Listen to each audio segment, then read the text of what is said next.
आमची शाळा रत्नागिरीची RB. Shirke high school. आम्ही त्यावेळेस 1960 ते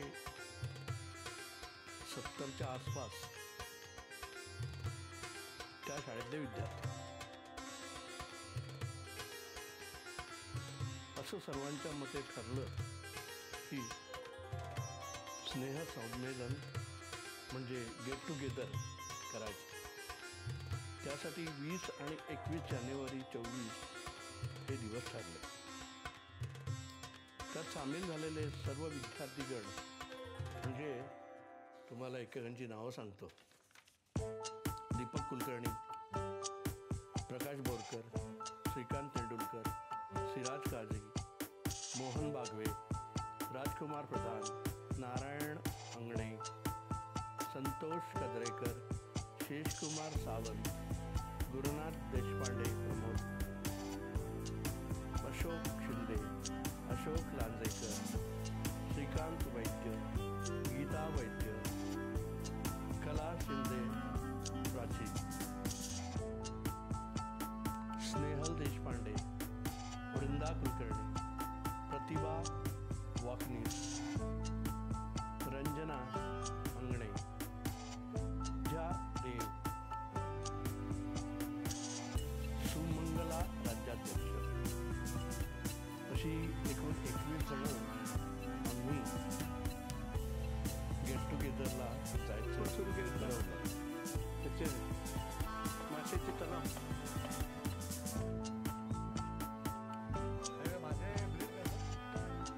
हे पाणी साठवत असते त्याचं ठिकाण राधानगरी, कोल्हापूरपासून 25 किलोमीटरवर असलेले निसर्गरम्य अभयारण्य. वाईल्ड लाईफ रिसॉर्टला 2 दिवस 1 रात्र मुक्कामासाठी आम्ही पोहोचलो.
दाजीपूर अभयारण्य जिथे शाहू महाराज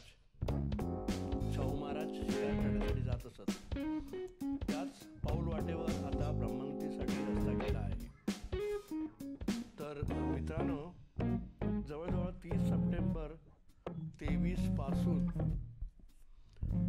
आमचं व्हॉट्सअप ग्रुपवर चर्चा सुरू झाली. Railway booking, resort booking, veg नॉनव्हेजची यादी याची सर्व जबाबदारी दीपक कुलकर्णी तसेच प्रमोद याने, हे दोघेही कोल्हापूरचे रहिवासी, यांनी ही सर्व व्यवस्था व माहिती सर्वांना वेळोवेळ दिली आणि राधानगरीला जायचं ठरलं.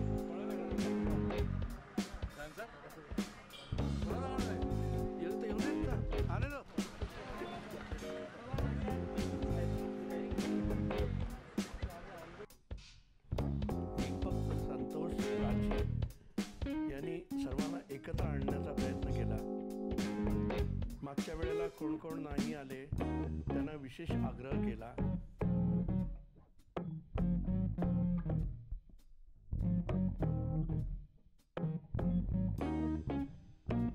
20 जानेवारी सकाळी कोल्हापूरहून राधानगरीसाठी मिनी बसने प्रवास आम्ही सुरू केला. ही 1960-64 65, 68, 70, 1970 सालचे सगळे मित्रमैत्रिणी एकमेकासमोर आली तेव्हा सगळ्याच जोडून जोडून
बसमध्ये गाण्यांच्या भेंड्या जे आम्हा सर्वांच्या लहानपणी म्हणजे 1970-75 ची मनोरंजनाची गाणी आणि भेंड्या सुरू झाल्या.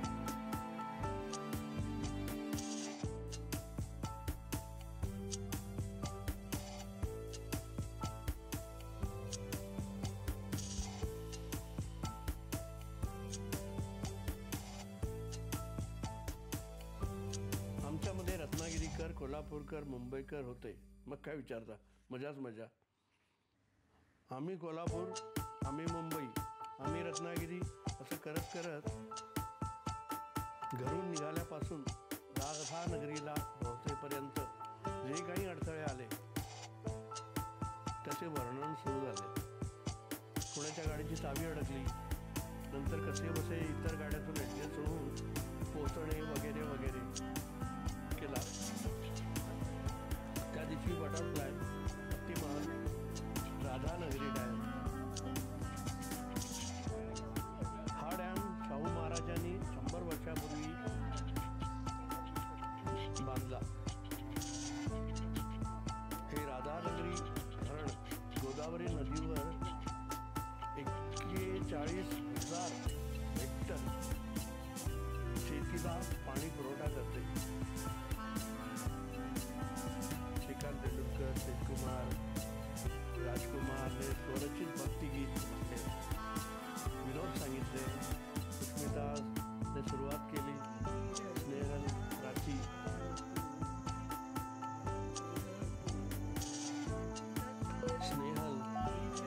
वृंदा यांचे गाणे.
शिवाचे मंदिर एक महान, शिवाचे मंदिर एक महान, शिवाचे मंदिर एक महान.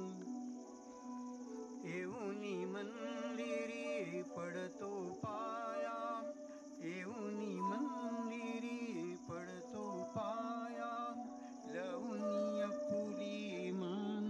शिवाचे मंदिर एक महान, शिवाचे मंदिर एक महान, शिवाचे मंदिर एक महान.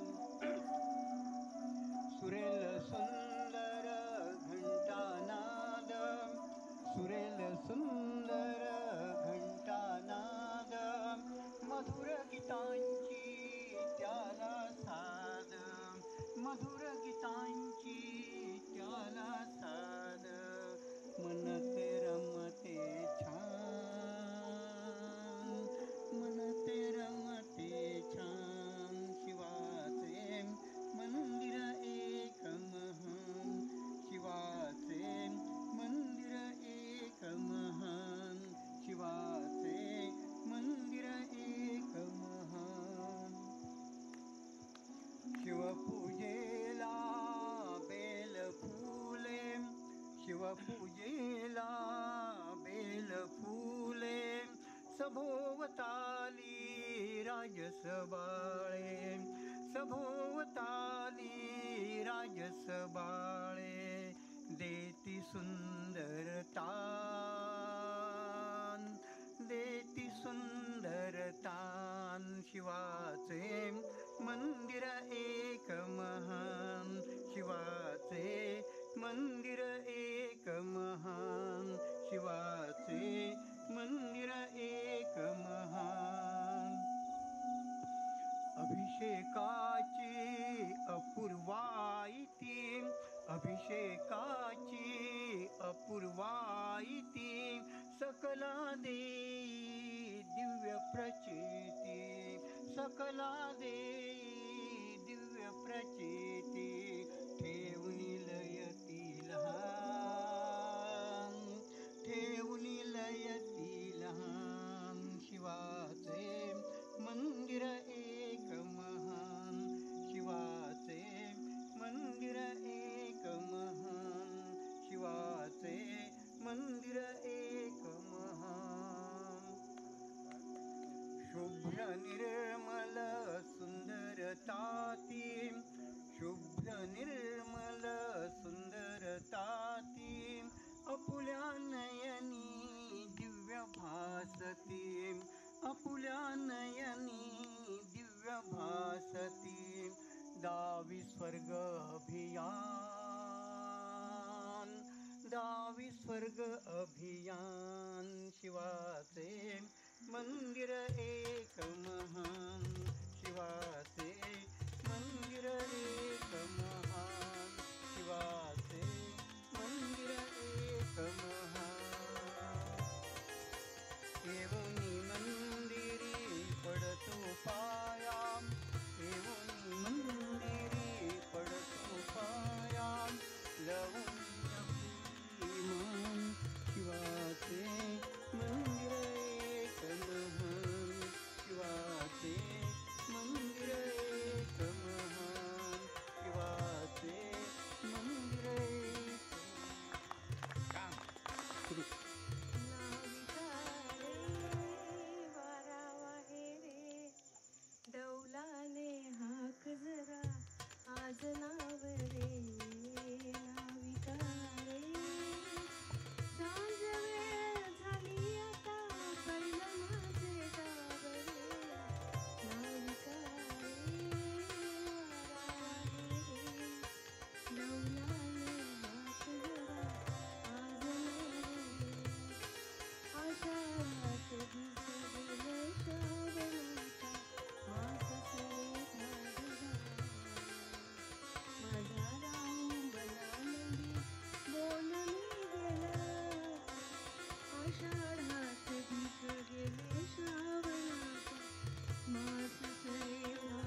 नवा साजल्या इले मी गौरी वाळी सजले मी चांदवाल्याला माझा जीव रामंदी फुलूनी आला नवा साजल्या इले मी गौरी वाळी सजले मी चांदवाल्याला माझा जीव मनामंदी फुलूनी आला नाचते रे बघ माझे तन संग त्याच्या भाव रे नाविका रे मारावा हे रे डौलाने हाक जरा आज नाव रे नाविका रे नाविका रे नाविका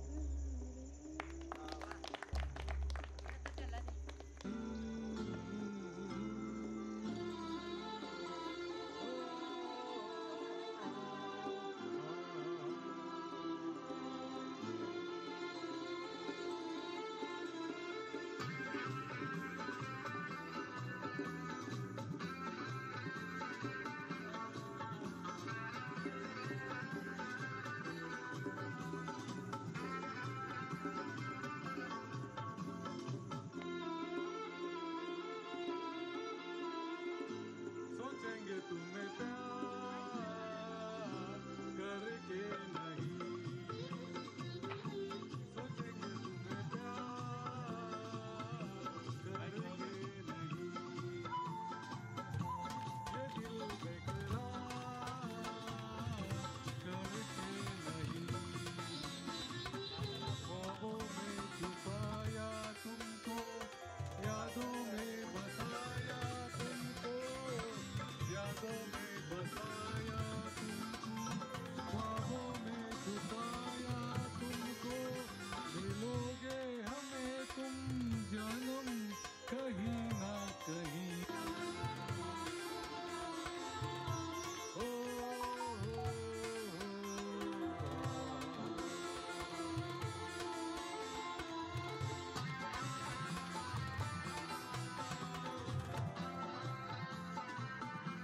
डान्स करताय डान्स करताय का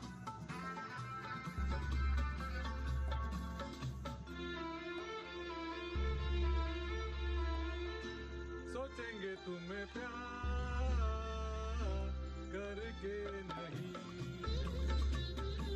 सोचेंगे तुम्हें प्यार करके नहीं ये दिल बेकरार करके नहीं ख्वाबों में छुपाया तुमको यादों में बसाया तुमको ख्वाबों में छुपाया तुमको यादों में बसाया तुमको मिलोगे हमें तुम जन्म कहीं ना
नाटकाचं समजा नाटक चाललेलं आहे, तर तो नाटक तो म्हणतो कलाकार एका त्या नटीला, अगं तुझ्याशिवाय माझ्या मनात कोणी नाही ग, तुझ्याशिवाय माझ्या मनात कोणी नाही. ए का काय बोलतोय, किती पोरींवर लाईन मारतो, 4-5 पाठव का स्टेजवर. तो दुसरा म्हणतो, हे बाबा त्या 4-5 जणी जातील लगेच, पण ती नटी खाली उतरली जाय नाटकाचा फज्जा होईल.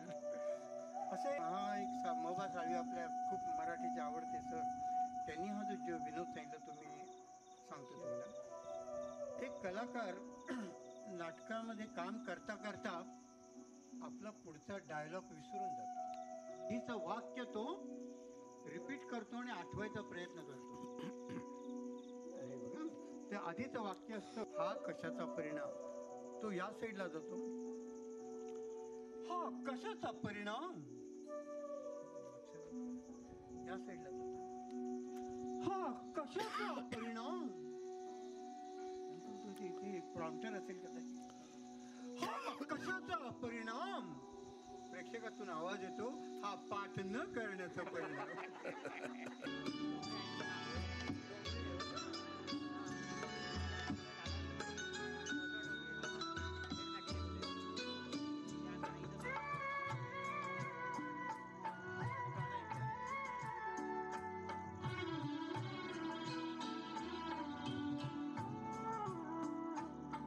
जब दीप जले यहाँ, जब शाम ढले यहाँ,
हसीनों ने बुलाया गले से भी लगाया बहुत समझाया यही न समझा हसीनों ने बुलाया गले से भी लगाया बहुत समझाया यही न समझा बहुत भोला है बेचारा न जाने किस पे आएगा है अपना दिल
देखा मैंने तुझको मुझको शायरी आ गई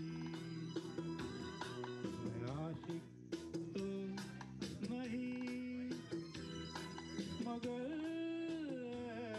हंसी जब से देखा मैंने तुझको मुझको आशिकी आ गई मैं शायर तो नहीं. प्राचीनेनंतर गेम म्हणून प्रश्न विचारून सर्वांना बक्षिसे दिली. सर्वांनी नाहक डान्सही त्रास केले. देणारा प्राणी फनी गेम आपण त्याला झाले. काहीच त्रास मजाच देत नाही मजा. पण तो आपल्याला त्रास देतो. असा छोटा प्राणी कुठला हे हात वर सर्व करा. तुम्ही पाहतच आहात. ते सगळ्यांनी एकदम दिलंय बक्षीस नाही कुणाला एकदम बोललात तुम्ही. कानाला प्रिय असा तर मग त्याला शब्द कुठला कानाला प्रिय नाही हा बरंच तुम्ही hint दिली हा.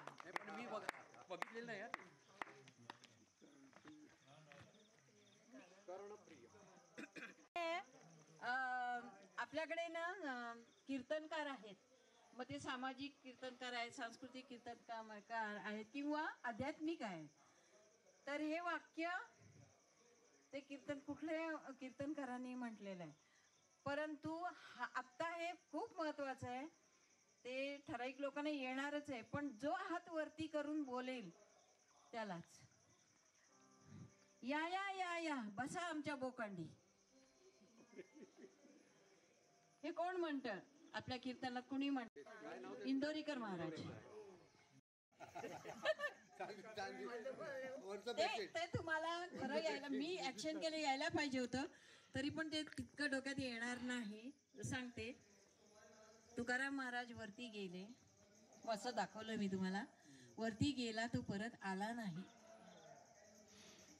आणि वरून आला तो गेला. ते पाऊस मोठा प्राणी आहे ज्याच्यावरून माणसाचा स्वभाव दिसतो आणि याच्यावर एक म्हण झाली आहे. कोणता प्राणी गाढव बरोबर आहे पण सांग ना काय ते.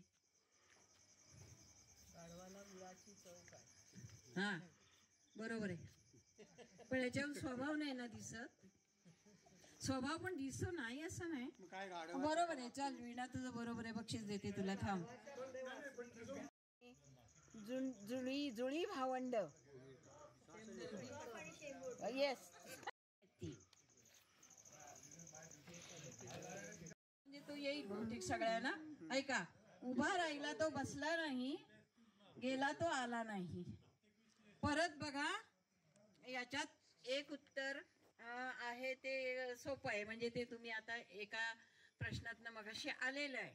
उभा राहिला तो बसला नाही गेला तो आला नाही. गेला तो बसला नाही. हा उत्तर सांगा. अरे पांडुरंग. सांगितलं ना तुकाराम महाराज.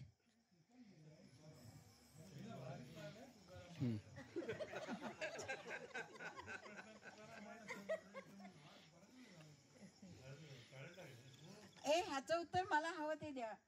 खालून वर जाणारा तारा. सोपं आहे. जाणारा तारा. बोला राजेश. म्हणे उठ. खालून वर जाणारा तारा. बरं दुसरा मी सांगते त्यातले जे तारा हा शब्द आहे ना तो त्या उत्तरात आहे. आता तरी ओळखा. आता बघ म्हातारा. हा महातारा. तारा मी म्हटलं ना तारा शब्द दोन शब्द आहेत त्याच्यात. मोठाच्या उलट परत. आता एवढा साधा प्रश्न आहे हा. नाही ना. अरे थांबो. संपले. महाराष्ट्रात असा कोणता जिल्हा आहे एकदम सोपा प्रश्न फक्त हात वर करा की जिथे मुलींची संख्या म्हणजे स्त्रियांची संख्या जास्त आहे महाराष्ट्रात. विचारते मी, लक्षात घ्या. रत्नागिरी. बरोबर आहे. हा, शेष तुझं बक्षीस. अरे वा.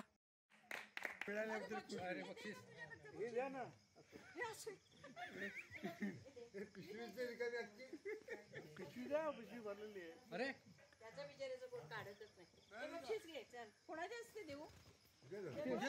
तुझ्या हस्ते आणखी कोण सेलिब्रिटी आहे? बायकोला लगेच पाठवायला जाईल ना फोटो. पांढरे व्हायला खूप वेळ जातो, काळे व्हायला वेळ नाही लागत.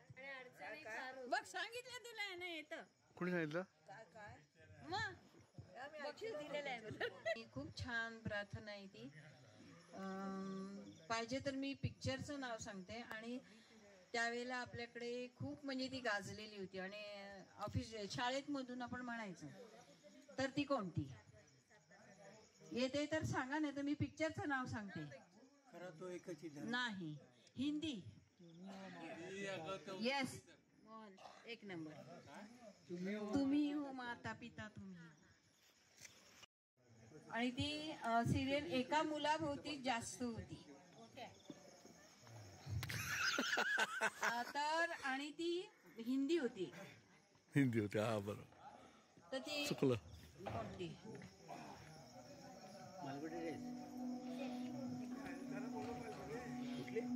बक्षीस दिलं होतं ना ते बघा.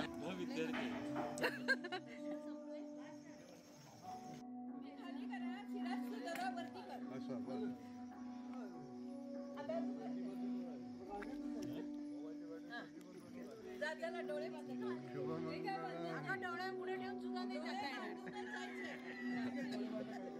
टेकायचं नाही असं नियम म्हणून तुम्ही दोरा पकडायला राहील.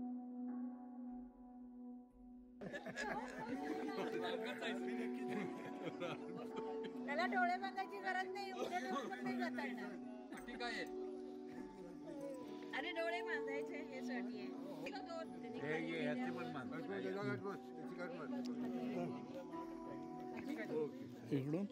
त्या सगळ्या दोऱ्यांमध्ये तिकडे ओके. आले आले. ओढणी दे ना. ओढणी दे ना. पकाला दिसतंय बरं काय प्रकाश? तुला दिसतंय ना? हो, छान छान. मस्त.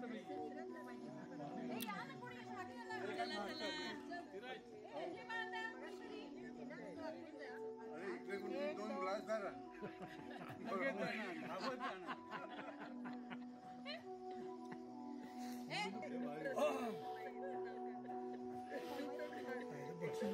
डोळे माझं नाक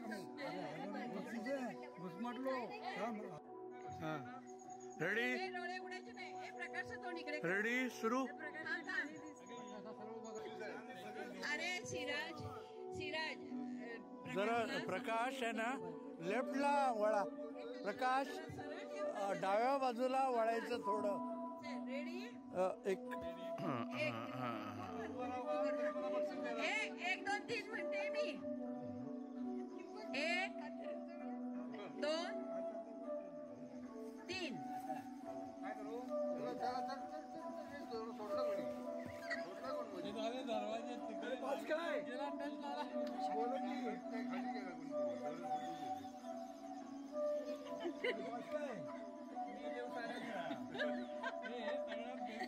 हा फनी गेम आहे, लक्षात ठेवा. दोरे तुम्ही काढून ठेवले, दोरे काढून ठेवले आणि मजा घेत आहे. I know that. I seen that game. हा गेम मी बघितलेला होता. काढून घेतलं तर बिस्किटचे पुढे किंवा चिवडा, हा चिवड्याचं पॅकेट त्याच्यावर ठेवलंय ते आपापल्या खिशामध्ये ठेवून द्या. म्हणजे समजा ते काढून घेतलं तरी ते घेऊन तुम्हाला मग नंतर गोळ्या घेता येतील. याकरता ही आमची प्रोव्हिजन आहे. आणि उपीट बाहेर आल्यानंतर आपल्याला घेता येईल. मिळालं न्यायला दिलं त्यांनी तर आपण नंतर घेऊ शकतो. पण आपण लवकर आलो तर काय होईल? लवकर म्हणजे किती? 10. लवकर म्हणजे 10 10:30. 2-2.5 तास तरी आपण तिथे जाणार. तिथे पोहोचल्यानंतर त्यावेळेला आपल्याला आपण हे काय हॅलो काय आपल्याला हा तिथं आत एंट्री केल्यानंतर आपल्याला जायला जे 5ला निघाल तो 6 पर्यंत आपण पोहोचतो तिथं आपण फ्रेश होऊया आणि मग आपण आत एंट्री करूया. ते काय की आपला वास म्हणजे आंघोळ नाही केली तर जनावर अजिबात जवळ येत नाही. त्या आणि राजकुमार राहिला. दिले हे बरं केलं.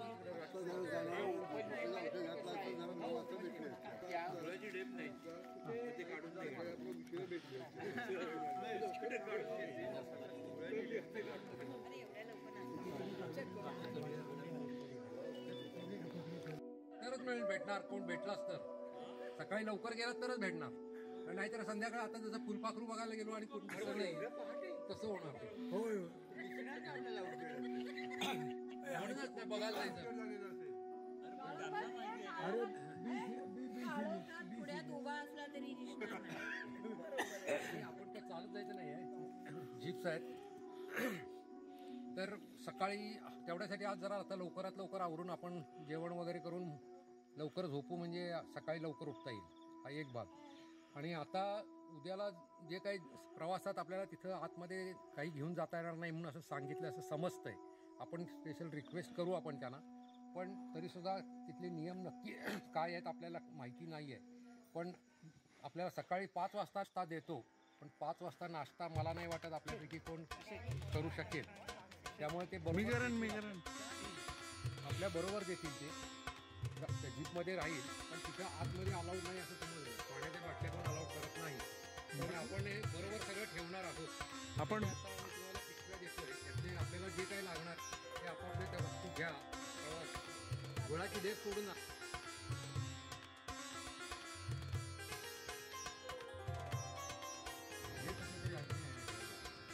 ती नदी आलेली होती ते तिथे अडवलं. त्या नॅचरल सिच्युएशनला सुंदर म्हणजे अप्रतिम. आता तर सूर्य पण आलाय.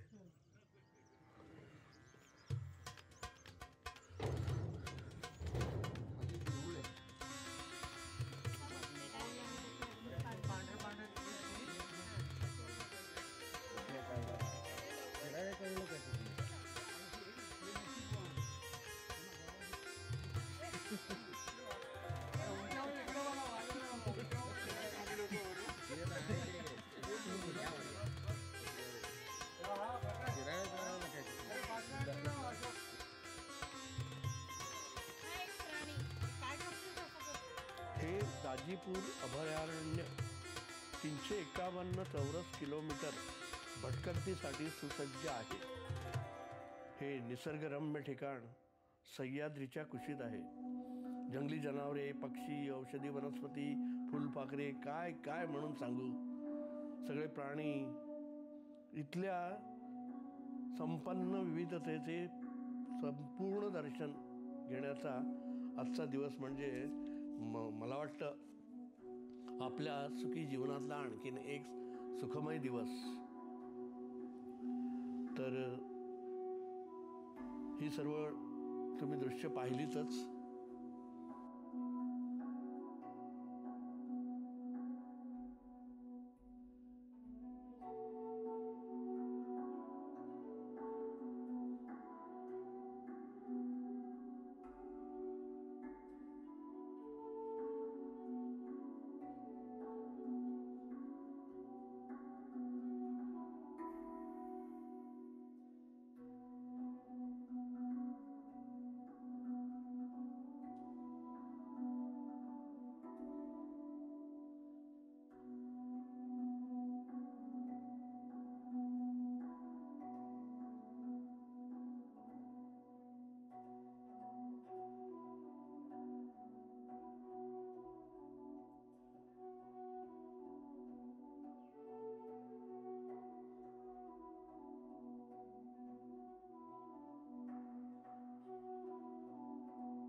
दुपारी जेवण करून रिसॉर्टवर गप्पा, पुढच्या गेट टुगेदर कधी कुठे करायचं वगैरे वगैरे ठरवण्यात आलं. त्यातून महत्त्वाचं म्हणजे अशोक लांजेकरने जे जे जगप्रवासात अनुभव ते त्याची सर्व इत्थंभूत माहिती आम्हाला सांगितली. इतकी मजा आली म्हणून सांगू, आम्हाला वाटलं जणू काय आम्ही त्याच्याचबरोबर ते अनुभवत आहोत. तर ऐका, हे सगळं तुम्ही अवश्य ऐका, म्हणजे तुम्हाला कळेल कसे अशोकचे अनुभव जग फिरताना आले ते.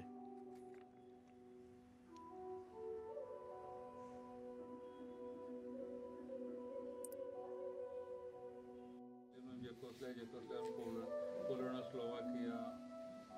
स्लोवाकियावरून हंगेरी, क्रोएशिया. प्रत्येकाचे वेगळे विजा काही नाही, सेंजन विजा मध्ये 25 हे करायचं. मग त्याच्यामध्ये ईस्ट युरोपला बर्लिनचा वगैरे सेपरेट काढावा लागतो. काय ते नाही, तुम्ही जेवढे दिवस जाता ते मिनिमम 1 महिना किंवा 3 महिने एवढंच देतात. आणि मी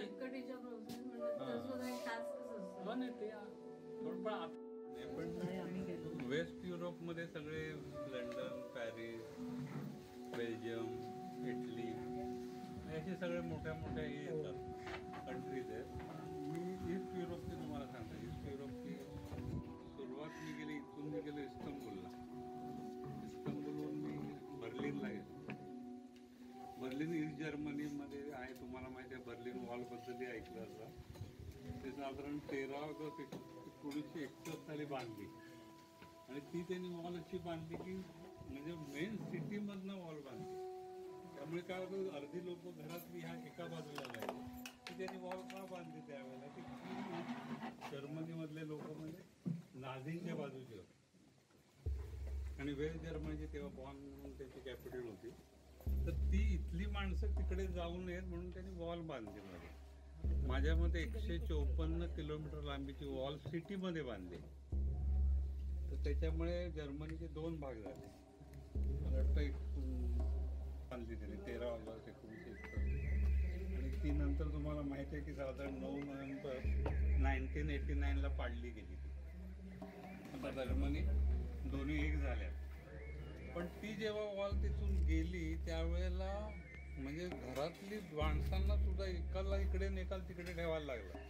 तिकडून तिकडे माणूस जाऊ शकला नाही. आणि त्याच्यावर मग ते त्यांनी काय म्हणतात ते गार्ड नेमले, हे केलं. त्यामुळे 2 पार्ट पडले जर्मनीचे. ते आम्ही बर्लिनला गेलो होतो. आता ते बर्लिन खूप म्हणजे जर्मनीचं लोकांचं शिस्त आणि हे इतकं चांगलं आहे, स्वच्छता, की बर्लिन सुद्धा खूप सुंदर आहे. म्हणजे असं म्हणणं आहे की वेस्ट जर्मनी चांगली आहे आणि ह्यांच्याकडे फार नाझी हे असल्यामुळे झालं, असं काहीच नाही. तर बर्लिनपासून 190 किलोमीटरवर ड्रेस्डेन म्हणून एक सिटी आहे जर्मनीतली. तिथे सगळ्या मोठ्या युनिव्हर्सिटी जे आहेत त्या सगळ्या त्या ड्रेस्डेनला आहेत. म्हणजे आपले इंडियन स्टुडंट बरेचसे जे जातात ते ड्रेस्डेनला शिकायला जातात. वर्ल्ड वॉर जेव्हा झालं चालू तेव्हा दोस्त राष्ट्रांनी बर्लिन समजून ड्रेस्डेनवर बॉम्बिंग केलं. त्यामुळे त्यांच्या जुन्या बिल्डिंग वगैरे सगळ्या पडल्या आहेत त्यांच्या आता. पण त्यांनी काय केलं की जे पडले ती बिल्डिंग तशीच ठेवली आणि नवीन सगळं वसवलं. अतिशय सुंदर भाग आहे तो ड्रेस्डेनचा. आणि बेसिकली ते युनिव्हर्सिटीचं समजलं जातं. ते जर्मनीमधल्या सगळ्या ज्या बेस्ट युनिव्हर्सिटी आहे त्या ड्रेस्डेनला आहे. ड्रेस्डेनपासून 90 किलोमीटरवर बादशांदाव नावाचं गाव आहे, झेक बॉर्डरला लागून. तुम्ही बर्लिनला गेलो, बर्लिनहून ड्रेस्डेनला गेलो, ड्रेस्डेनहून बादशांदाव गाव आहे.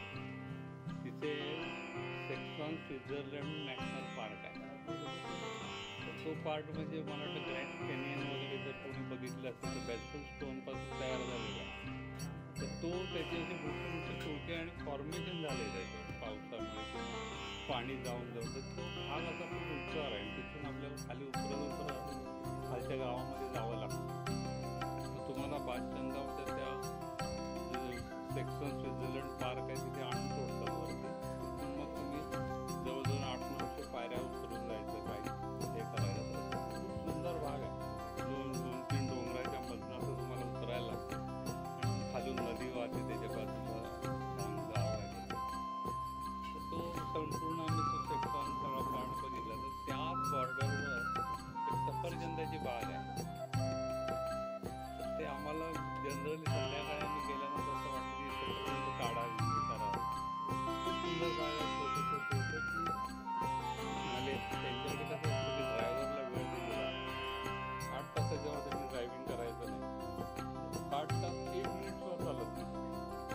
तिथे कुठेतरी ते गाडी थांबवावी लागते. तर म्हणाला बघ हे करून मी तुम्हाला सोडायचं म्हटलं तर ते शक्य नाही, माझ्या आठवड्यात एक बसत नाही, तेव्हा मी काय तुम्हाला तिकडे घेऊन जाऊ शकत. थोडी डिसअपॉइंटमेंट झाली की एवढं सुंदर बाग लागलं गेलो असतं तर हे केलं. दुसऱ्या दिवशी सकाळी तिथून मला जेकोस्लोवाकियाला जायचं, प्रागला, कॅपिटल सिटी. प्रागला जायचं. मग आम्ही सकाळी त्यांनी सांगितलं की तुम्ही थोडं लवकरच आहे करा, म्हणजे आपण प्रागला लवकर जाऊ, ट्राफिक म्हणून आम्ही लवकर निघालो. त्यांनी इकडे न जाता आपण बागेत नाही. आमच्या दृष्टीने ते खूप सरप्राईज होतं आणि खूप हे झालं. ते आम्ही गेल्यानंतर तिथे त्यांचं ते बस म्हणजे स्टॉल झालं होतं छोटं. त्यांनी आम्हाला बॅग दिले, जेवढे हाताने काढाल तेवढे तुम्ही घेऊन जाईल सफरचंद. मग त्याने सगळ्यांनी सफरचंद काढली वगैरे, इतकी छान आणि गोड. पहिल्यांदा होतं बघितलं, झाडाला एवढी लागून झाड फार छोटी होती, माझ्याकडे फोटोग्राफ होते. मग ते सगळं करून जेकोस्लोवाकियाला. प्राग सुद्धा खूप सुंदर सिटी आहे.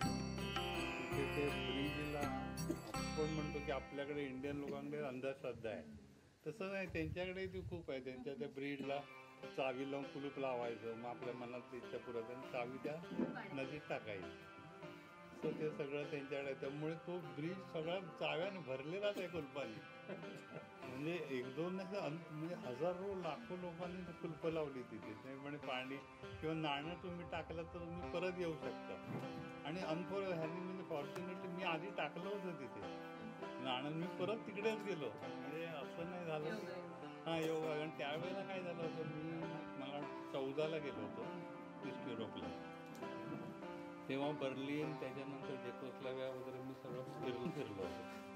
आणि ह्या वेळेला जेव्हा गेलो मी 16 साली, तेव्हा मी त्यांचं कंट्री साईड म्हणून एक पार्ट होतो, त्या कंट्री साईडवरून गेलो होतो. त्यामुळे हे सगळ्या जे सिनिक गोष्टी ते बघायला मिळतात. जेकोस्लोवाकियावरून मग पोलंडला गेलो. पोलंडला तिथून क्राकाव म्हणून एक सिटी आहे पोलंड, आणि पासून 90 किलोमीटरवर आश्वाविच म्हणून एक त्यांचा कॉन्सन्ट्रेशन कॅम्प आहे. त्यांचं नाव तुम्ही ऐकलं होतं, नाझी कॉन्सन्ट्रेशन कॅम्प. सगळ्यात मोठा कॅम्प होता तो या ठिकाणी क्राकावपासून 90 किलोमीटरवर.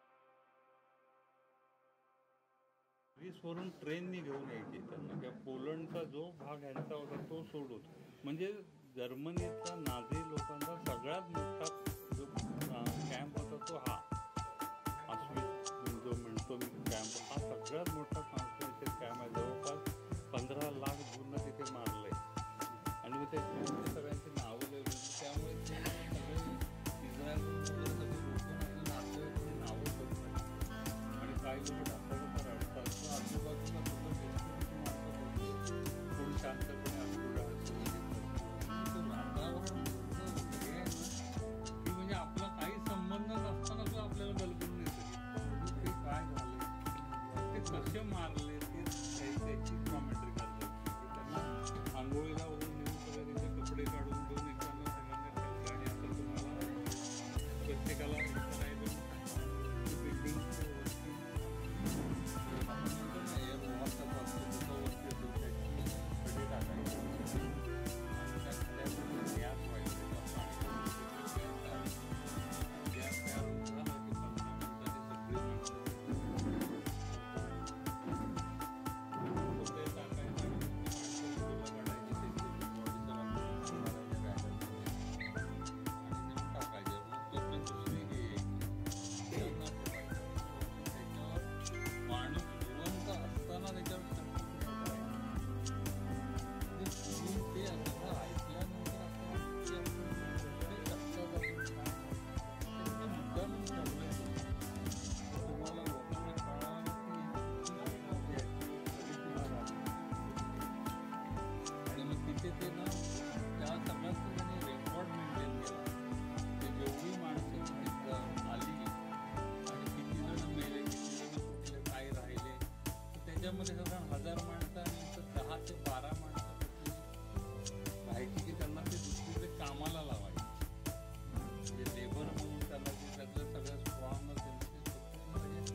भाग आहे तिथे आणि त्यांनी मग ते रेल्वे स्टेशनचे रोड वगैरे टाकलेले आहेत. वॅगननी माणसं आणायची आणि त्या ह्याच्यामध्ये टाकायचं गॅस चेंबरमध्ये आणि त्यांना मारायचं. पोलंडमध्ये काय केलं त्याला काय कोणाकडे उत्तर नाही. म्हणजे हे जर्मनी वगैरे त्यांनी केलं. जर्मनी व्याप्त पोलंडमध्ये हा प्रकार केला. आणखी 2-3 प्रिझन होते. ऑस्ट्रेलिया टास्मानियाला एक आहे आणि इथे एक आहे. तिथे फक्त महिला कैद्यांसाठी. टास्मानियाचं बघून आलो होतो. म्हणजे ते फक्त महिला कैद्यांसाठी सेपरेट जेल बनवलं. ते क्राकावला त्यांचं क्राकावपासून 90 किलोमीटरवर बनवलं. मग तिथून आम्ही पोलंडहून पेने जातो. पोलंड सिटी आहे मोठी, तिथे गेलो. तिथून मग स्लोवाकियाला जाऊन क्रोएशियाला गेलो. सुंदर हे आहे. कळत नाही लोकांना बाहेर नाव आपण ऐकून आहोत. रशियाचेच काही ते पार्ट आहेत सगळे. तर तिथे पिट्सविक लेक म्हणून एक हे आहे.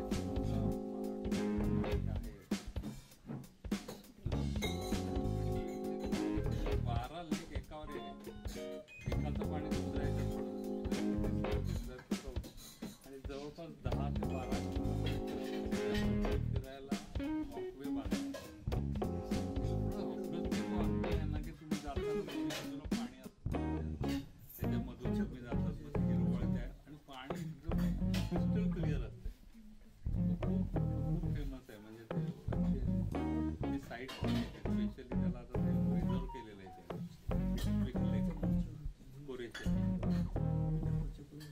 ते सगळं लेक बघितलं. त्याच्यानंतर आम्ही ॲड्रियाटिक सी म्हणून आहे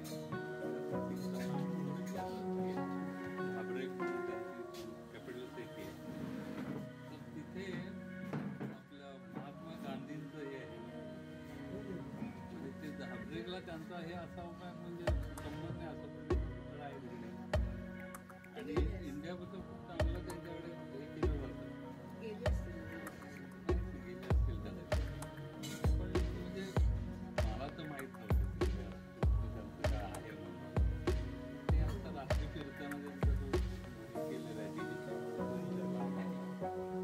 तो त्याच्या सगळ्या ह्याच्यावरनं फिरवतात. नाईट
थोडंसं हे झालं की आपण एकदम इस्रायल आणि जॉर्डनवर आलो. मगाशी आपण बुडापेस्टला होतो.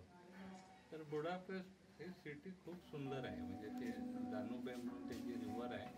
ॲक्च्युली ती रिव्हर व्हिएन्नाला जाते ऑस्ट्रेलियाला, मग सर्बेरियाला जाते, तिथून खाली बेलग्रेडला येते. 4 मोठ्या कॅपिटल सिटीमधनं ही नदी जाते.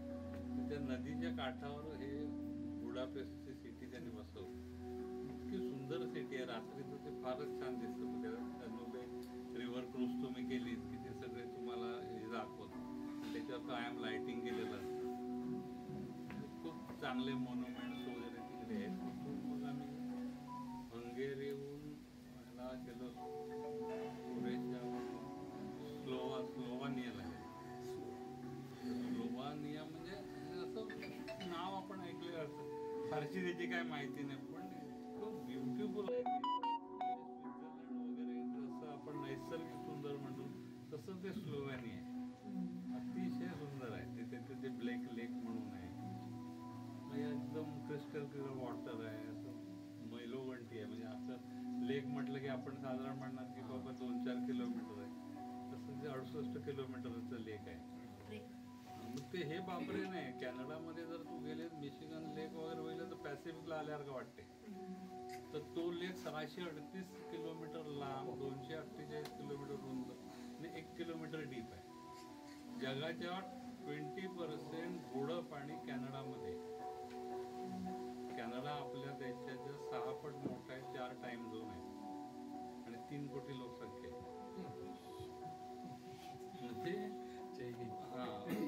म्हणजे तू ते इमॅजिन करू शकत नाही की हे लेक असं असू शकतं. आणि असे अनेक लेक आहेत कॅनडामध्ये, कारण वरनं ते जे पाणी व्हायचं हे होतं ते सगळं पाणी त्यांच्याकडे येतं. म्हणून नाही जगाच्या 20% गोडं पाणी फक्त कॅनडामध्ये. कॅनडा हा सर्व दृष्टीने श्रीमंत आहे. त्यांच्याकडे ऑइल आणि पेट्रोल सर्व अरब राष्ट्रांकडे नाही, याच्यापेक्षा जास्त आहे त्यांच्याकडे. ते फक्त अमेरिकेला देतात. म्हणजे अमेरिका ते सगळं पैसे हे टेक्सासमध्ये साठवून ठेवतात, कुठेही यूज करत नाही, बाहेर कोणाला ते देत नाही. त्यामुळे पुढची 50 वर्ष जर काय झालं तर कॅनडाच फक्त हे करू शकेल. पण ते काय होतं, त्यांच्याकडे प्रचंड एक्स्ट्रीम हवामान आहे. म्हणजे 8 महिने खूप थंडी असते. इतकी थंडी असते की ते सरफेसवर पण येत नाहीत. मग त्यांनी काय केलं की टोरंटो सारख्या सिटीमध्ये अंडरग्राऊंडच सगळं बनवलंय. म्हणजे तुम्ही जर त्यांच्यावरती खाली उतरलेत एकदा तर एका बिल्डिंगतून दुसऱ्या बिल्डिंगमध्ये जाता येतं. थिएटर खाली आहे, मॉल खाली आहे, रेल्वे स्टेशन खाली आहे, सर्व सिटी खाली. म्हणजे जेव्हा कडक हे पडतं -30 वगैरे झालं तर मग लोक वर येतच नाहीत. खालच्या खाली सगळे त्यांचे व्यवहार करतात. पण त्याचा सगळ्यात मोठा भाग आहे की सूर्य इतका नसल्यामुळे डिप्रेशन लवकर येतं तिकडे. म्हणजे सूर्य किती महत्वाचं आहे ना ते तिथल्या लोकांना विचारत आहे. मग कधीतरी नुसता सूर्यप्रकाश जून-जुलैमध्ये झाला तर त्यांना दिवाळी झाल्यासारखं वाटतं. आता दिसला सूर्य आणि आम्ही सावलीतनं जातो इकडनं गपचूप करतो. तर तो म्हणजे हे कॅनडाबद्दल झालं. ते स्लोवेनियाचं तुम्हाला सांगायला होतं मी. स्लोवेनियाला एक त्यांची माईन आहे. माईन आहे म्हणजे तुला हे माहिती आहे ना, पाणी झिजून त्याला तयार होतं असं. तर ते त्यांचं म्हणजे ते इतकं मोठं आहे आतमध्ये की त्याला ट्रेन आहे, ट्रेनने जावं लागतं. आणि ट्रेनने गेलं की 6 किलोमीटर आतमध्ये जातं. म्हणजे असं बिहारात आपण कसं गेलं तशी ती खाली खाली खाली ट्रेन जाते. छोटी ट्रेन असते पण त्या ट्रेनने जायचं. 6 किलोमीटर आत गेल्यानंतर ते ट्रेन थांबते. मग त्या स्टेशनवर तिथून मी चालत जायचं आणि मग ते सगळं बघायचं. आतमध्ये मोठी मोठी दालनं आहेत त्याच्यामध्ये, ते सगळं झालेलं आणि कसं स्ट्रक्चर तयार झालंय वगैरे ते तुम्ही बघ. पण ते बघायचं म्हटलं ना तर घाम फुटतो आपल्याला की कधी बाहेर येणार आहेत ना. त्यांनी व्हेंटिलेशन केलंय सगळीकडे, प्रॉपर व्हेंटिलेशन आहे. पण तरी पण ते ना जे आत गेल्यानंतर जे फिलिंग येतं ना, कारण 6 किलोमीटर आपण कुठेतरी खाली जातो आणि त्याच्यानंतर ते सगळं फिरायचं आणि तुम्ही फक्त जाऊ शकता, परत येता येत नाही तिथून. त्यामुळे थोडं गेल्यानंतर असं वाटतं की बास झालं, आता आम्ही सगळं छान बघितलं, आम्हाला परत न्या. ते करता येतं का तुम्हाला? आतूनच दुसऱ्या बाजून बाहेर यावं लागतं. त्यामुळे अर्धा वेळ आधी अर्धा 1 तास 1.5 तास माझं लक्षच लागे ना कशात. ते जर पडलं कुठे काय झालं आमच्या आणि नको त्याच गोष्टी डोक्यात येतात पहिल्यांदा की झालं तर रस्ता पण सापडायचा नाही, कुठेच काय नाही. खूप भव्य आहे ना की त्याला शब्दात नाही सांगता येणार, अनुभवावंच लागतं. नॅचरल आहे सगळं. आणि म्हणजे इमॅजिन कर की आता आपण आत्तापर्यंत इथे मध्ये सरफेसवर होतो आणि एका आपल्या टनेलमधनं असं आत गेलं 6 किलोमीटर आतमध्ये असं वळत आणि त्याच्यानंतर मग खाली उतरायचं बरं. त्याने व्हेंटिलेशन असं केलं, लाईटिंग असं केलं की दिसत काहीच नाही, फक्त त्याला आपल्याला जो मंद उजेड येतो बाकी आपल्याला सगळं दिसतं. म्हणजे आतमध्ये लेक आहे, पाणी सगळं हे केलं, पाण्यासारखं काय दिसतं, पाण्यासारखं नाही, पाणीच आहे म्हणाले, लेक आहे आतमध्येच लेक आहे त्याच्यामध्ये. कारण ते वरनं पाणी साठून साठून खाली तळीच तयार झाली आणि म्हणजे त्याचे वाडीला जे सफारी परग्रावर गेलं वगैरे करून पिक्चर जे इंग्लिश पिक्चर सगळ्यांचं शूटिंग वाडीरामला होतं. ते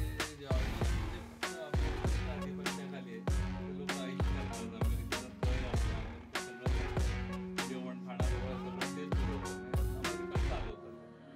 तुम्ही जॉर्डनपर्यंत सगळे तुम्हाला सगळी वाळवंट दिसते, जिथून हिरवळ सुरू होईल थोडक्यात इस्रायल चालू झाला आहे. मग ते पाण्याला एक थेंब सुद्धा पकड घालवत नाही. शेतीत खूप वेळ जाते ना आणि इकडे. ती शेती बघायला जाण्यासाठी तुम्हाला स्पेशल गव्हर्नमेंटची परमिशन घ्यावी लागते. आणि शेती काय त्याने परमिशन घ्यावी लागते बघायचं. तर त्याने काय केलं की प्रत्येक झाड हे 8 ते 9 फुटाच्या वर वाढवू देत नाहीत. त्याला तेवढं ठेवून त्याचं प्रोसेस करून घेऊन त्याला जे काय लागेल तेवढं द्यायचं. त्यातून मॅक्झिमम उत्पन्न कसं मिळेल, त्याला लागणारं पाणी नाही त्यांनी असं नियोजन केलंय.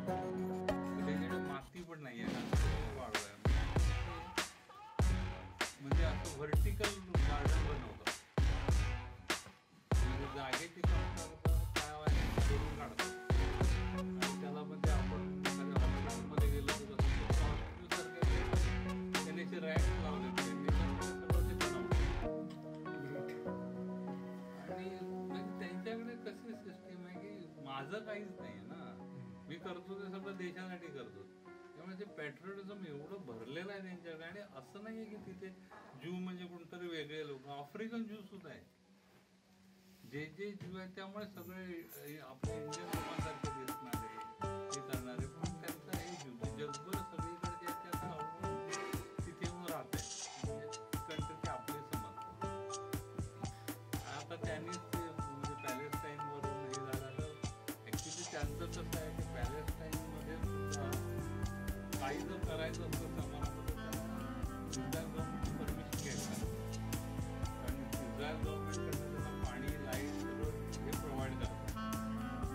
त्यांच्याकडे काही अतिरेकी लोक आहेत की ज्यांना असं वाटतं की आमची भूमी होती आणि ह्याच्यावर इस्रायलने ऍक्च्युली तसंच आहे ते, पण ते आता कसं झाले खूप स्ट्रॉंग झालेत ना, त्याच्यामुळे त्यांचा कोणाचा तरी विरोध असतो. मग त्यांनी आता परवा बॉम्बिंग करून इस्रायलचे मारले. त्याचे हे त्याचे इस्रायलचा एक माणूस मारला तर तिथे 100 मारला. त्याच्यासाठी कोणी परमिशन घ्यायची वाट बघत नाही. त्यांचं काय झालं की ते बॉम्बिंग करतात आणि संपवलं. ते आता गाजा पट्टीला तरी काय करत झालं, साऊथकडनं त्यांनी बरंच केलं. इस्रायलचं म्हणजे वैशिष्ट्य ते त्यांचं म्हणजे हायटेक बंदर केले, पोर्ट त्यांचं आहे हे केलं. त्यातला काही ठिकाणी लिफ्ट त्यांनी खाली उतरायचं, परत चालायचं. म्हणजे ते काय होतं, ते छान आहे सगळ्या म्हणायचं, बाहेर कुठं यायचं त्यांची घाई लागली होती. सुंदर एक्झिट नंतर यावं पाहिजे. ते सगळं बघून तुम्हाला त्या एक्झिटने बाहेर यायचं काय एक तास जातं. मला पण दिवस गेल्यानंतर वाटलं हे काय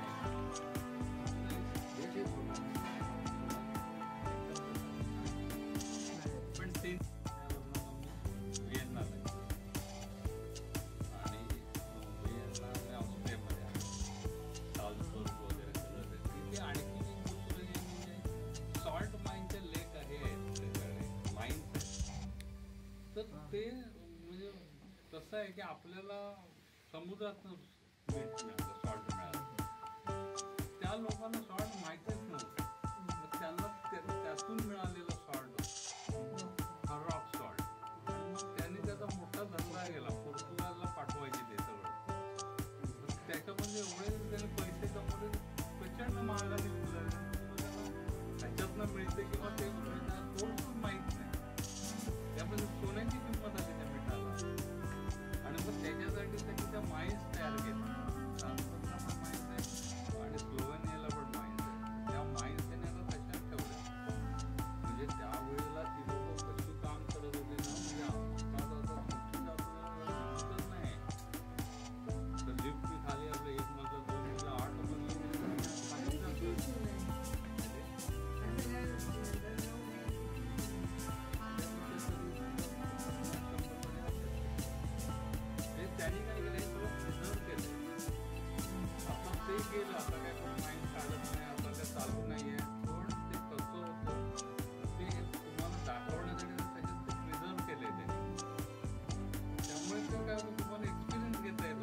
माइन्समध्ये पण तोच प्रॉब्लेम आहे. हा.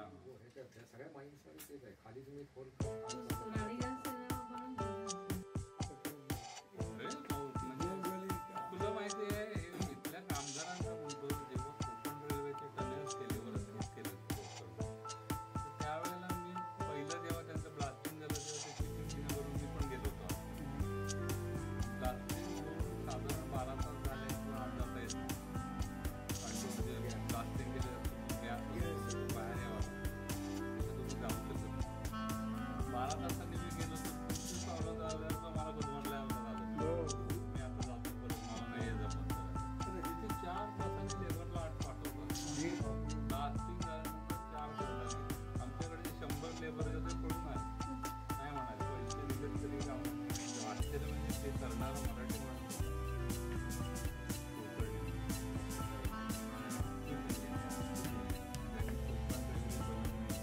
सगळ्यात डिफिकल्ट पार्ट आहे त्या माणसाचं. मी माझ्या एवढ्या वर्षाच्या आयुष्यात गोवणमध्ये असा माणूस बघितला नाही. फक्त 18 तास काम करायचं नाही गेलं फॅमिली मुंबईला. त्या माणसाला कामाच्या दुसरं माहीत नाही. त्याच्या ऑफिसमध्ये 228 लावलेले होते एवढ्या आणि त्यावेळेस त्यांची टीम घेऊन आली म्हणजे लोणावळ्यात सगळे टनेल त्यांनी बनवले.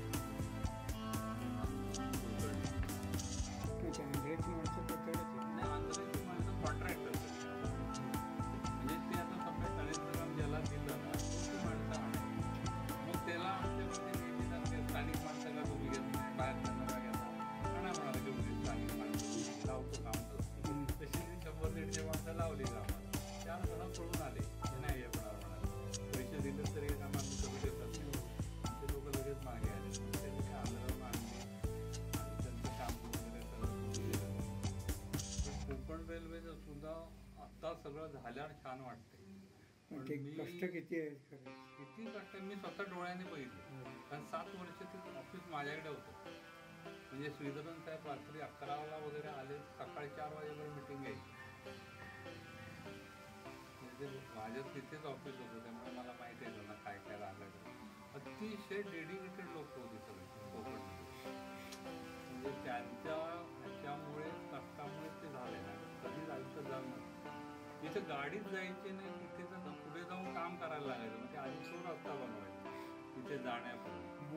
आणि मला एकदा ते हे केलं ते मला म्हणाले आपण चला जर टनेलचं काय करायचं सकाळी येत आहे काय माझ्याबरोबर 9 वाजता जाऊया बघायला. मला म्हटलं गाडीतनं फिरायचं आहे मी लगेच तयार जाऊया बरं उतरलो. तिथून 12 किलोमीटर त्याने चालत नेलं नाही खालून टनेल कसा जातो वरून आम्ही चालतो. मी आपलं पाय ओढलं तिथे 57 वर्षाचा माणूस तो ते जरा पुढे गेले आम्ही आपलं गाडी इथे येईल काय तिथे येईल काय कोणते नाही बिहार कुलकर्णी तर ते आणि अतिशय दान करत माणूस. मी माझ्या ह्याच्यात असा माणूसच बघितलेला आहे.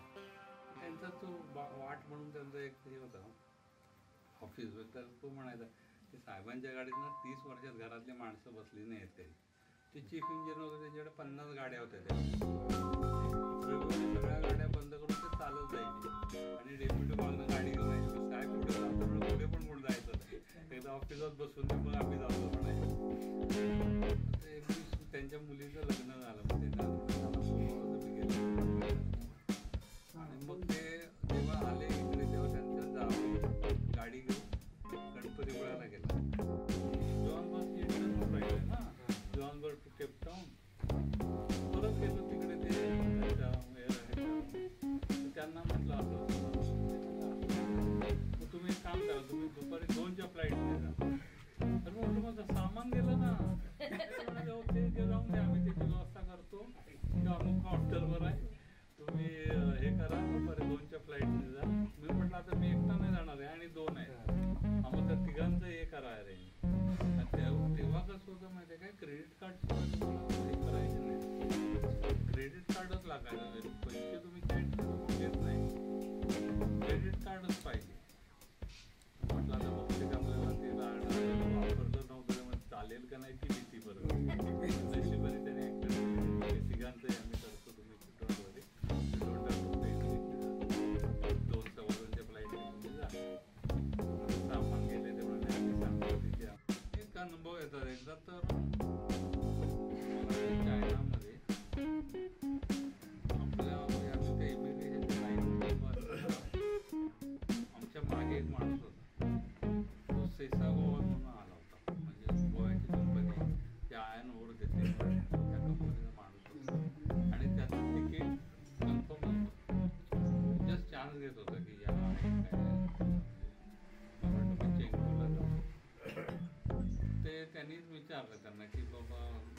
तिकीट दिलं त्यांनी, तर ते त्याला विचारलं तुम्ही कुठून आला, तर नाही पेसा गोवा.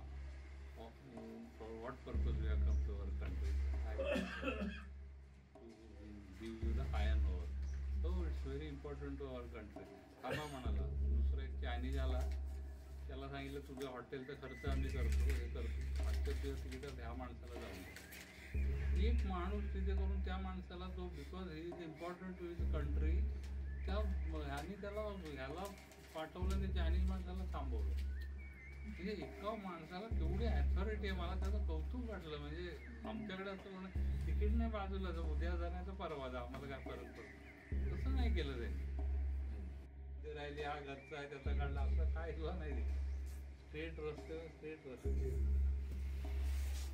प्रचंड डेव्हलपमेंट आहे. आता आपल्याकडे हिमालयातल्या उगम पावणाऱ्या 27 नद्यांवर चायनाने डॅम बांधले. म्हणजे उद्या ब्रह्मपुत्रेला पूर आणायचा का नाही आणायचं ते ठरवणार. तिकडे फ्लाईट फ्रिक्वेन्सी एवढी कमी असते की आता ते 9चं फ्लाईट गेल्यानंतर मला रात्री 8:30ला फ्लाईट होतो.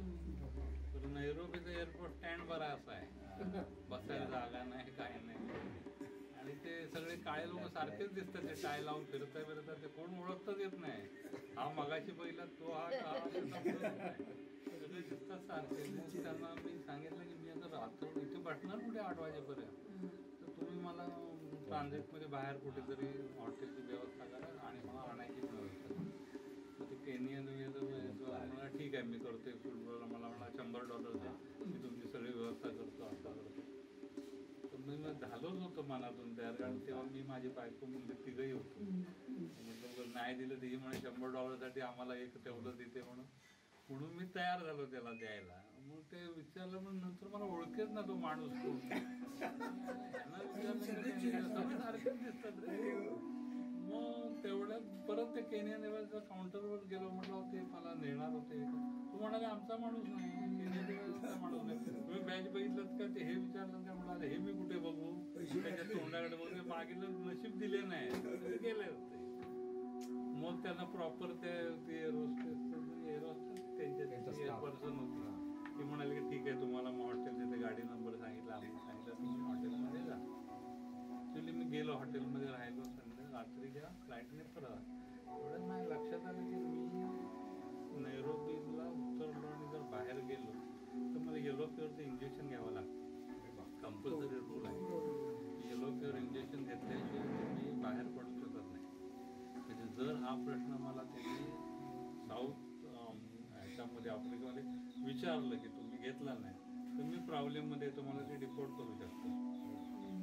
मग ते माझ्या लक्षात आल्यावर मी माझ्या मिसेस सांगितलं की बघ तू आपण ट्रान्झिटमध्येच होतो कायम, ते हॉटेल बिटेलचं ते विसरा आता कुठे होतो ते, आपण तसं तिघही त्या ह्याच्यामध्येच बसलो होतो तिथे ट्रान्झिटमध्ये, कुठेही बाहेर गेलेलं नाही. ते म्हटलं विचारलं तर सांग, विचारलं नाही तर प्रश्नच नाही. पण त्या इमिग्रेशनला त्यांनी विचारलं की तुमचं फ्लाईट सकाळच होतं, मला असं केलं, मी एवढा कुठं होता. म्हटलं काय ते तुमचं बेकार आहे, ते असं नाही तसं नाही, 4 गोष्टी सांगितल्या. ते म्हणा राहून दे ठीक आहे तुम्ही आता आलायच ना. आणि त्यावेळेला जोहान्सबर्गमध्ये वर्ल्ड कप व्हायचा होता फुटबॉल, त्यामुळे सगळं हे चालू होतं, रिनोव्हेशन चालू होतं.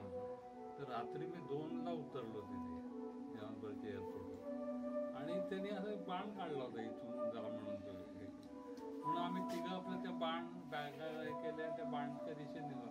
आणि ते तर नंतर माणसं दिसेना, पण नुसतं आम्ही चालतो झालं म्हणलं हा चालतच केपटाऊनपर्यंत येतात का काय, संपेच ना बरं अशी 2 वेळीच वाजलेली. आणि तसं तिकडे गेलो मग विचारलं केपटाऊनचं फ्लाईट कधी जाईल, पुणे सकाळी 7चं आहे, पण 3 वाजल्यापासून 7 वाजता 4 तास बसून काय का नाही एअरपोर्टवर. मग त्यांना मी ढकला, आपण मुलगा तर गोड दिसतोय, सगळं सोन्याचे नेळ डोळे छान छान वाटतं, घेऊन गेला तुम्ही, त्याच्यात काय घातलं जातं त्या लटकलं. त्यामुळे you have to be very, कारण नसताना नाही कारण नाही, चांगुलपणा जरी असला तरी आपल्या घरी आल्यावर तो चांगुलपणा. एअरपोर्टवर you have to be ruthless, absolutely ruthless, there is no other word. आणि रुथलेसच असायला पाहिजे की कोणी काय प्रोग्राम सगळा बदलून जातो. ते एअरपोर्ट 2004 साली डॅम कम्प्लीट होता, तरी 1,45,000 माणसं तयार नाही झाली सोडण्यासाठी. 2006 मध्ये पाणी सोडलं, सगळी खाला संपलं, कळलं जाऊ नाही कोणाला. आणि ते आता त्यांनी बांधलंय. तुला सांगू की यांचे रिव्हर पूर्वी पूर यायचा, त्यांनी नॉर्थ चायनामध्ये पाणी कमी आहे, साऊथ चायनाला पाणी येतं, ते सगळीकडे त्यांनी फिरवले. आता त्या 3 गॉड डॅम जे बांधले त्याच्यावर गार्डन बनवले, म्हणजे तुम्हाला त्याच्यावर घेऊन जातात, ते त्याला एक्सलेटर वगैरे लावले, गाड्या फिरवल्या जातात, म्हणजे पर्यटन स्थळ बनवलंय डॅम. म्हणजे आपल्याकडे 2 जनरेटर बसवले कोयनेमध्ये, याच्यावर 27 जनरेटर बसवले, अबंडंट इलेक्ट्रिसिटी.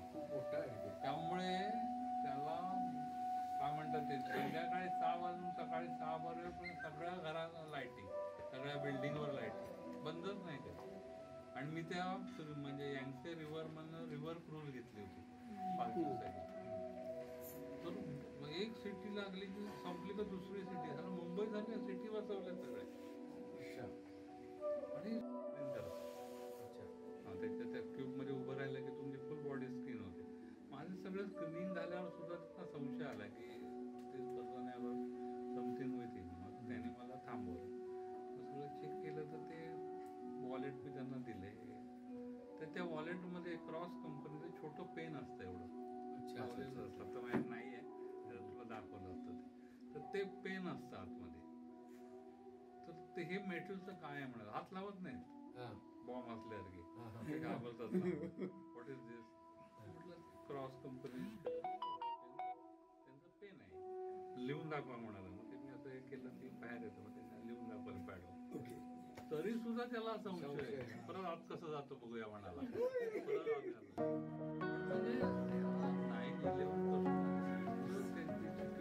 9/11 बारीक सारी मोठी बुटबिट लावतातच काढायला, पण आता इतक्या टोकापुढे आल्यानं पूर्वी एवढं त्रास नव्हता. नंबरला माझं काहीतरी 9:30चं फ्लाईट होतं मुंबई, इस्तांबुल बॉम्बे फ्लाईट होतं. बर्लिन व्हिएन्नाहून मी इस्तांबुलला, इस्तांबुलला 9:30चं फ्लाईट होतं. आणि इस्तांबुलचं एअरपोर्ट आहे युरोपमधलं सेकंड लार्जेस्ट एअरपोर्ट आहे. खूप गर्दी असते, खूप वेगळे असतात.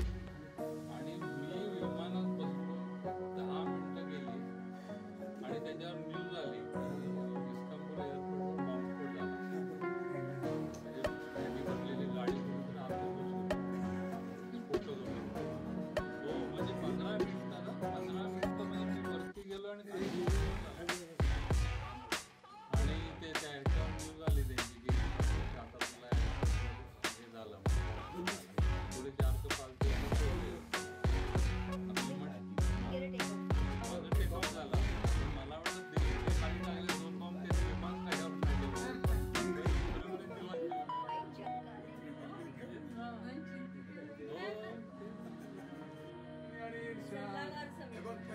ऐकून घ्या, आता मी बोलतोय. रिटायरमेंट मी कार्यक्रम झाल्यानंतर पहिल्यांदा म्हणतो, नंतर झाल्यानंतर म्हणतो रिटायर, पण नाही पुढच्या वर्षी कोण नाही बघतो, बाबा यावर्षी कोण करत नाही, मग मी करतो सर. आणि या आपल्याला वेळ कमी असेल तरी तुम्ही प्लॅनिंग केलं तर त्या गोष्टी होऊ शकतात. हे जे काय काही आपले 1 दिवसाच्या दीपक, तू खरोखर म्हणजे तुझी तळमळ आणि तुझी मेहनत करतोस आणि आपलं बोलणं झालंय 1-2 वेळा, तुला हॅट्स ऑफच आहे. ते काय आपल्याला मिळतात जसं सगळ्यांचं कार्य नाही, सगळ्या काहींचं झेलावं लागलं आणि हे पण खरं आहे. आणि ते मला हे सगळं शिकवण्यात गेलं.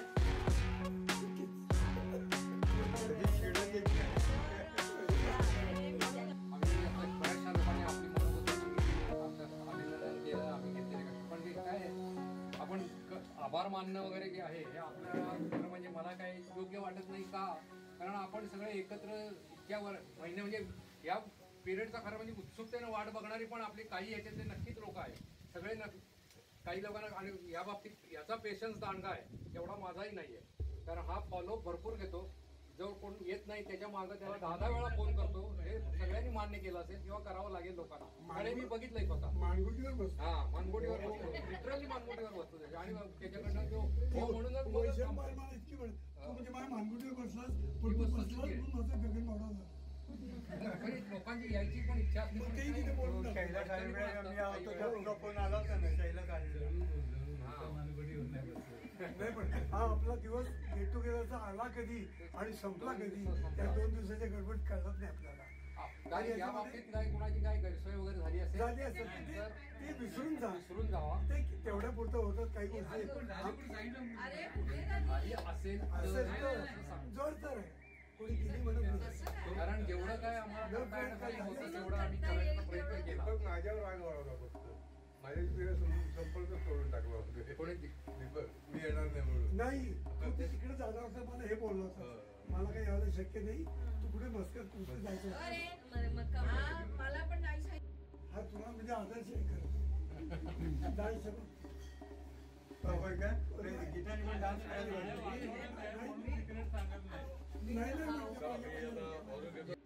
निगेटिव्ह आहे दुसरं पॉझिटिव्ह.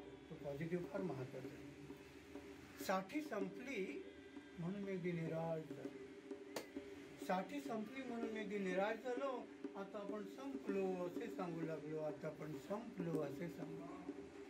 का जगावे कसे जगावे पूर्वी कधी कळले नाही. का जगावे कसे जगावे कुणासाठी जगावे पूर्वी कधी कळले नाही. कळूनही आता सारे उपयोग काही वाटत नाही. कारण आपल्याला पूर्वी कळत नाही कसं काय काय करायला. नंतर वाटतं हे करायला पाहिजे ते करायला पाहिजे. म्हणून ना का जगावे कसे जगावे कुणासाठी जगावे पूर्वी कधी कळले नाही. कळूनही आता सारे उपयोग काही वाटत नाही. कळूनही आता सारे उपयोग काही वाटत नाही. जोम सगळा संपून गेला. जोम सगळा संपून गेला. उत्साह सगळा लोपून गेला. असताच हे वेध लागले. म्हातारपणीचे जिणे अळणी वाटू लागले. म्हातारपणीचे जिणे अळणी वाटू लागले. ह्याला आता पॉझिटिव्ह टर्न आहे तो महत्वाचा. तोच एकदा फिरता फिरता दृश्य मी पाहिले. तोच एकदा फिरता फिरता दृश्य मी पाहिले. जुनाट वेलीनी नव्या रोपांना आधार देऊन वाढविले. तोच एकदा फिरता फिरता दृश्य मी पाहिले. जुनाट वेलीनी नव्या रोपांना आधार देऊन वाढविले. मग मात्र जीवनाचा मंत्र मला कळला. मग मात्र जीवनाचा मंत्र मला कळला. आपणही कुणाचा आधार होऊ चांगला. आपणही कुणाचा आधार होऊ चांगला. पाहता पाहता सारे काही पटले. पाहता पाहता सारे काही पटले. म्हातारपणीही चेहऱ्यावर हसू फुटू लागले. म्हातारपणी चेहऱ्यावर हसू फुटू लागले. आधार देण्याच्या कल्पनेने धरली मी उमेद. आधार देण्याच्या कल्पनेने धरली मी उमेद. म्हातारपणातील नैराश्याला दिला मी छेद. म्हातारपणातील नैराश्याला दिला मी छेद. जोम उत्साह पुन्हा अंगामध्ये भिनला. जोम उत्साह पुन्हा अंगामध्ये भिनला. चैतन्याने माझ्यातला तरुण पुन्हा जागला. चैतन्याने माझ्यातला तरुण दीपासाठी सगळ्यांनी टाळ्या वाजवा. आणि याच्यामध्ये तुम्ही सजेशन पण देऊ शकता. आपण हा स्टिरियोटाईप व्हायलाच पाहिजे असं काय नाही की काही गोष्टी आपण 2 दिवसाचं प्लॅनिंग केलं.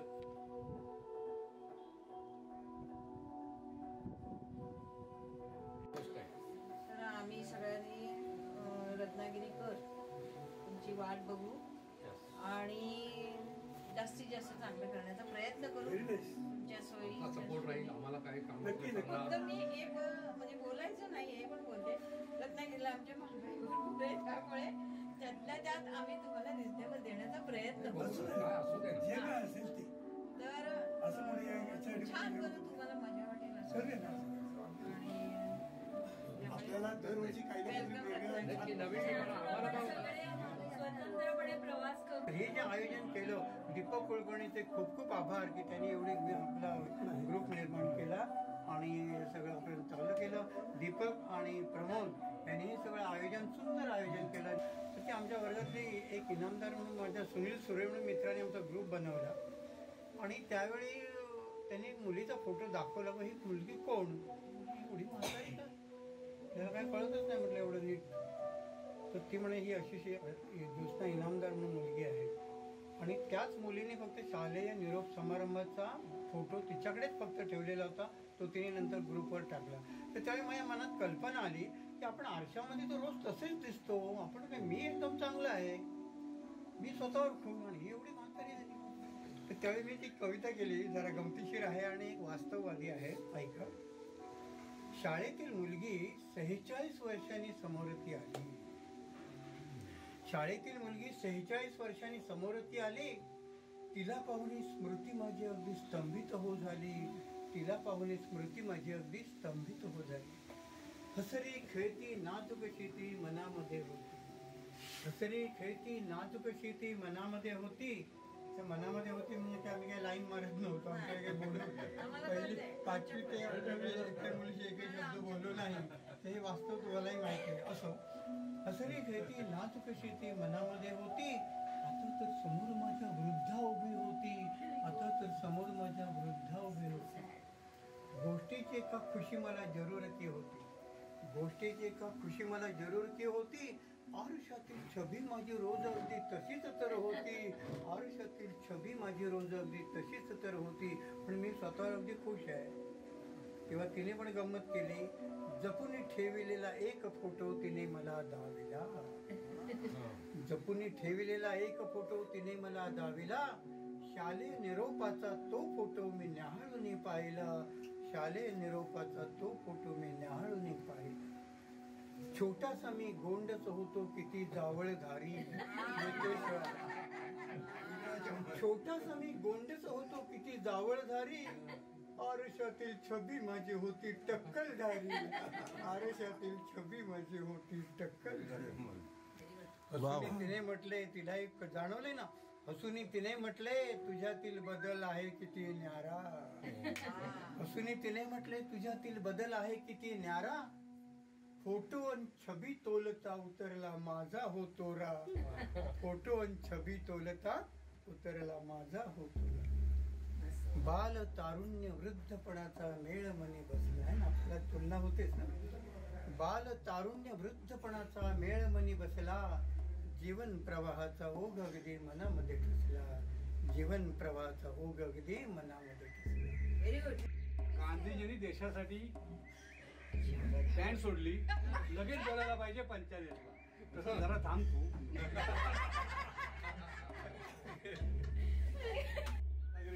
हे 6 महिन्यापूर्वीपासून दीपक बऱ्याच व्हेन्यूजना त्याने व्हिजिट केले. त्याच्याबरोबर त्याचं को फ्रेंड याची सावलीच म्हणायला पाहिजे की जिथे जिथे जातात तेव्हा प्रमोद देशपांडे थोडे नाही, त्यांच्या मिसेस पण आणि जास्त म्हणजे त्यांच्या मिसेस बॅकग्राऊंडला असतात, कोणाला माहित नाही. त्या गाडीमध्ये 4ही असतात, मला माहिती आहे. मी कंटिन्यू तुम्ही आता कधी कधी असतात त्या लोकांनी अटेंड नाही केले तर तो काय कार्यक्रम होता, कोण माणूस होतं, काय केलं ते जर सगळं पूर्ण व्हिडिओ टाकायची गरज, स्क्रिप्ट टाकायची गरज नाही. मी लिरिक्स म्हणतो त्याला की स्क्रिप्ट हे टाकायची गरज नाही. पण जे लोक आलेले नाहीये तर त्यांना पण अशी इच्छा व्हायला पाहिजे या पुढच्या वेळेला मी 100% जाणारच. तर याच्या शेषकुमारकडे ती क्वालिटी चांगली आहे आणि त्याने रिअली व्हिडिओ जो बनवला होता तो मला पण आवडला. पण त्याच्यातून मी विचार केला की see every day you should think about improvement. काय जर केलं असेल तर त्याच्यापेक्षा बेस्ट. सचिन तेंडुलकर होता पण त्याच्यापुढे चांगली गोष्ट सुरुवात आहे. तोच चांगला करायला अरे बघा तसं काय माहितीये की जे लोक आज आले नाहीये, फॉर एक्झाम्पल XYZ कोणी मी नावं नाही घेत, पण त्यांना पण असं वाटायला पाहिजे की हा आपलं चुकलं, आय मिस्ड इट. हे जेव्हा त्यांच्या मनात वाटेल पुढच्या वेळेला डेफिनेटली येते, 100% येते. त्यामुळे तुमचं तो शेषकुमार विजू आहेत ना, विजू आहे पाठीमागे नको पुढे हा संकटाला भिऊ नको. हेच लागली की मी पाठच्या पाठी संपत आलेला आहे. तर हे गेट टुगेदर दीपक कुलकर्णी, देशपांडे यांनी आयोजित केलं, त्यांचे आभार. म्हणजे हा आणि वृंदाचे आभार, ती त्याच्यात आलीच, ती वेगळी समजतच नाही. तर मुख्यतः योजक हा दुर्लभ असतो. गेट टुगेदर आयोजित केल्यात त्यावेळेला सामील व्हायला सगळे तयार असतात, पण योजना करणारा, त्याच्यासाठी कष्ट घेणारा, त्याच्यासाठी मेहनत घेणारा, त्याच्यासाठी सगळ्यांचे बोल पण खावे लागतात. म्हणजे मेहनत करूनच्या करून शिवाय बुवा हे असं नाही ते तसं नाही असं पण ऐकायला वेळ येतं. परंतु आपल्या सगळ्यांच्या आनंदासाठी, सगळ्यांच्या एकत्र येण्यासाठी संधी ही तीच मिळते. आता रत्नागिरीत आम्ही किती जण आहोत, पण आम्ही गेट टुगेदरलाच एकत्र येतो. बाकी तसं होत नाही. म्हणजे यायचं नसतं असं नाही, पण ते होत नाही. हे कोणीतरी आयोजन केलेलं असतं म्हणून. आणि ह्यांनी जी मेहनत घेतलेली आहे आणि थोड्या ह्याच्यामध्ये रिझनेबल रकमेमध्ये अनेक गोष्टी दिल्या आहेत. आणखीन त्याच्याबद्दल यांचे खूप कौतुक करतो मी. आभार नुसतं नव्हे तर कौतुक करतो. आणि असंच आपल्यापैकी कोणीतरी येऊन जर मेहनत घेतली आणि योजना केली तर आपलं गेट टुगेदर असंच चालू राहील आणि होईल. कोण ना कोण सुरू राहिलं पाहिजे. एकत्र सगळ्यांना एका पातळीवर भेटतो आपण. म्हणजे किती कोण मोठा असतो कोण लहान असतो हा विषय इथे नसतो. सगळेजण सारखे असतात. एकमेकांना आता मायासारखा थोडा हा झालेला माणूस पण त्याला वाटत नाही. सगळे आपल्या मदतीला आहेत. कोणी हात देतो कोणी हात देतो. आणि आनंदाचे क्षण हे बहाल तुमच्या मेहनतीमुळे झालेले आहेत. त्या तुमचे कौतुक आहे, आभार आहे.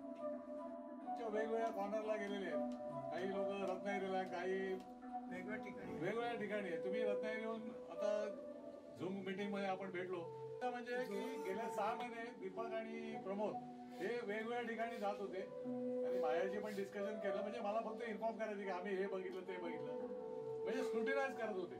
त्यानंतर इकडे राधानगरीला आल्यानंतर त्यांनी एक व्हेन्यू फायनलाइज केला. त्यानंतर त्यांच्याशी डिस्कशन करून फायनल स्टेजला आल्यानंतर आपल्या सगळ्यांना कळवलं केली ती. आणि गेले 2 दिवस आपण एन्जॉय केलं सगळ्यांनी की मजा आली. फक्त मला दीपकला एकच सांगायचे की इथे जर कोल्हापूरकर जास्त असते तर I would have appreciated him more. काही कारणं असतील पण वेगवेगळ्या ठिकाणून आले ते चांगली गोष्ट आहे. काही रत्नागिरी इकडे झाले ते कोल्हापूरला. हा आता रत्नागिरीकरांनी डिक्लेअर केलेले आहेत की रत्नागिरीकर सगळे असतील म्हणजे